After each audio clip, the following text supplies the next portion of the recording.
Good afternoon. Today I would like to talk about the 1911, more specifically, what makes a 1911 a 1911. I get a lot of people who come into our shop asking about the 1911. It's a very popular pistol. It shows up in a lot of magazines. And as I take them over to the 45 case, I see them get confused because not only does the 1911 come in a variety of sizes, but it is also made by a variety of manufacturers. This is a bit unusual in the gun industry, as usually a design is patented to a particular manufacturer and no other manufacturer can make that design. The 1911 is a little unique in that the design is not necessarily owned by any particular manufacturer. So therefore, any manufacturer who chooses to can make 1911s. Many manufacturers make 1911s. Colt was the original manufacturer of the 1911 and therefore holds pretty much the standard.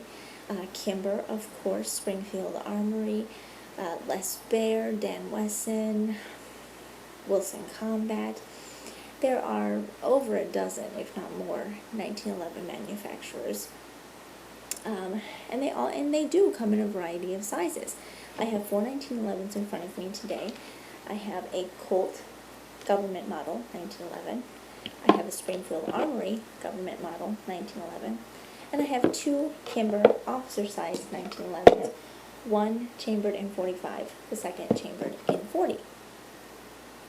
My customers look inside my case and they see with curiosity a 5-inch Colt 1911, a 4 1/4 inch SIG 1911, a 3-inch Kimber 1911, and they have to ask with good conscience, how can I choose a 1911 out of all the rest of the guns in the case? What makes a 1911 a 1911? The question is answered merely by the design. 1911s are fairly easy to pick out once you know what to look for. The 1911 was designed as a single stack, single action only handgun. Now, I say single stack, single action only handgun, but some manufacturers, such as Para Ordnance, do make a double action, double stack 1911 type pistol. However, if one is a 1911 purist, and they go by the original design by John Moses Browning, you will hear them argue that these particular guns are not true 1911s, because the true 1911 was designed as a single action, single stacked 1911. So what does this mean? What is a single action versus a double action? Very simply, a single action means as you pull the trigger, you perform one action. I'll go ahead and demonstrate this on my Colt right here. Check, make sure it's empty. The hammer is back here. Pulling the trigger performs one action, allowing the hammer to fall. If the gun were double action, I could pull the trigger, the hammer would go back, and then fall. This is a single action only handgun. Double stack versus single stack. This is a single stack magazine with rounds already in it. This is a 45 magazine. You can see that all the rounds are put one on top of each other all the way down. This holds 7 rounds. All 7 stacked completely on top of each other. Double stack is about twice as wide, and the rounds stagger so that you can actually fit about double the capacity in a double stack magazine.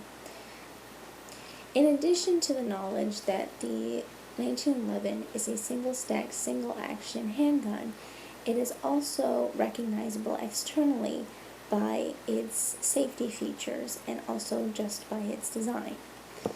We will go over that right now on my Kimber CDP. Again, checking that it's empty. The 1911 has 3 safeties. The first is the half cock. The half cock is here. It was designed to catch the hammer should it accidentally slip past the sear so that it will not fire. The second safety is the thumb safety. Here, it not only locks the slide in place, but it also locks the hammer and sear so that the hammer cannot fall onto the firing pin and fire the weapon. The third safety is the grip safety here. This is a beaver tail grip safety. The beaver tail comes out and protects the hammer, and protects the hand mostly from hammer bite when the weapon recoils. The grip safety is disengaged just by getting a good grip on the gun. The grip safety actually keeps the trigger from being pulled rearward. If one were to disengage the thumb safety and try to pull the trigger, it would not go completely rearward, therefore the gun would not fire. Disengaging the grip safety by hanging onto the gun allows the trigger to be pulled completely rearward and the gun to fire. The other features are here. The slide also comes with a slide stop here. Here's the catch for the slide stop. Also the takedown notch is there. Sights, muzzle, guide rod or spring assembly depending on your model, frame, grips, detachable grips, and a mainspring housing. No matter what gun you remove from a case, it should be easily decided whether or not it's a 1911 by looking for the features that are represented in this video. The single action, single stacked handgun with the half cock, the thumb safety, the grip safety, and also the overall look and feel of the 1911 with the slide, the frame, the grips, the mainspring housing, the light trigger. All those things come together to make it externally a 1911. In another video, we'll go over more the internal workings of the 1911 and how it is internally distinguished as a 1911.